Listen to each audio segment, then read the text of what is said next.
Scientists have found in Israel that open fire cooking dates back as far as 800,000 years ago. Today, we're gonna cook the best prime rib steak you've ever had in your life. No messing around here, folks. Open flame, charred to goodness, gristle action coming at you. Cooking over an open flame revolutionized the way we eat. We no longer had to sit around for hours chomping on raw meat to digest it. Scientists believe that eating cooked meat could have an impact on our brains, meaning that our brains developed and grew bigger ingesting cooked meat. And obviously, cooked meat back then, what else are you gonna do? Open flame fire. So yeah, we're bringing it back to some of the very first roots of how that turning point evolved. All right, well, here we have a Shiraz from Australia, which will pair beautifully with red meat. Naturally, red wine does. But I mean, whatever tickles your fancy. Root beer, a cocktail. Pick your poison, I guess. We have a cut of prime rib here. We've salted it a couple hours ago. Naturally, you would probably want to go like 24 hours before, kind of thing. So we chose prime rib for today, but we're gonna talk briefly about like 4 or 5 other cuts of steak as well. So prime rib comes in both like boneless, bone-in varieties. This steak, prime rib, is the cuts normally known for the juiciness. You want those juices, that gristle on the edge. So you'll get that with the prime rib. And another cut is filet mignon, which, you know, everybody knows as being one of the most tenderest, juiciest meats in the world. And yeah, it honestly is that juicy, like a pate almost, and worth a buck. Another cut of steak is the New York strip. You see that all the time in supermarkets, most places, and that steak, that cut of steak alone is probably the best for marinating. So it's a good marinating steak.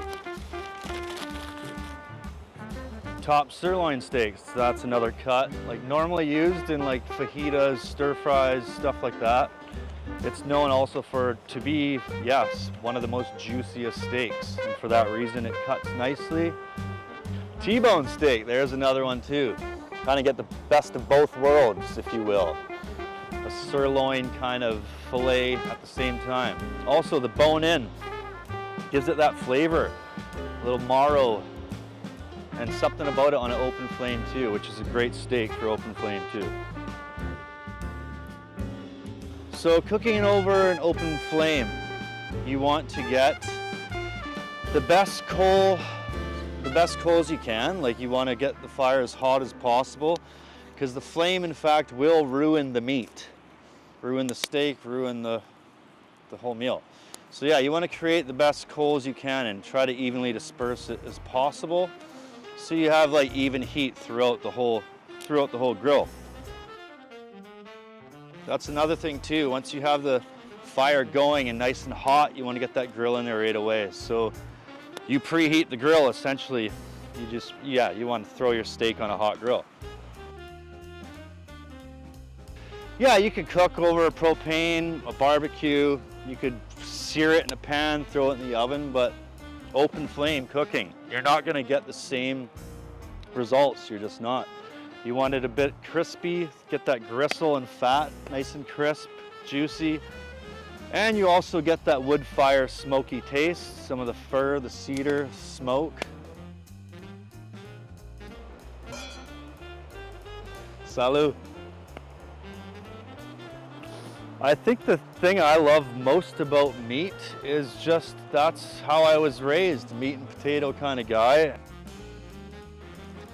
The magic of cooking over a fire. It's the process, making the fire, a bit of a meditation for sure. Out in nature, fires bring people together. So yeah, we have this fire cooking now at a great temperature. You want it really hot. Here is the grill we're gonna use today. Stainless steel food grade grill. I don't know, runs like 60, 70 bucks. Very handy. Packages up nice and small. So we're gonna run this. You can also get or use all sorts of other things, grates, grills. Yeah, check the link below. We'll give you some options there. We have a portobello mushroom, beauty. Some garlic, of course you need that. Butter, unsalted butter. An onion. For a little side, we're gonna put on the side here some asparagus we have. Tomatoes, and that's about it. Like the main focus is the steak here. We're gonna give it the most love of all. So I'm just gonna prepare some mushrooms and onions, get that cooking in a pan, cast iron pan. So yeah, prime rib usually has a fat cap on the outside of the cut. We're just giving it a quick char, grill it up, get that gristle nice and cooked down and crispy, chunky, chewy. Just hold it there for like a minute and a half, 2 minutes or something like that.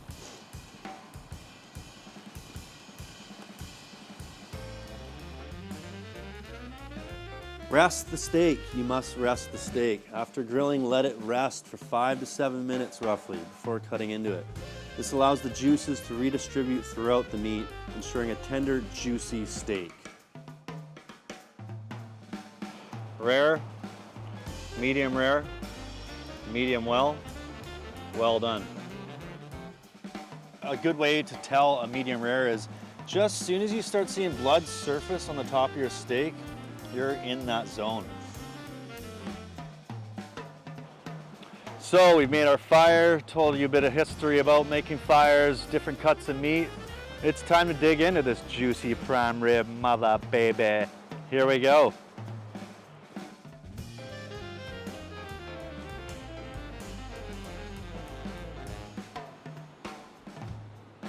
Wow. Just as I expected. Better than I suspected. I'm getting a lot of flavor here. Perfectly seasoned, nice light mushroom flavor.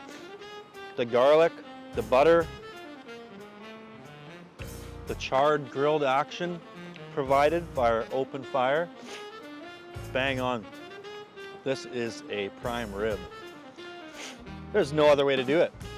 This is the best.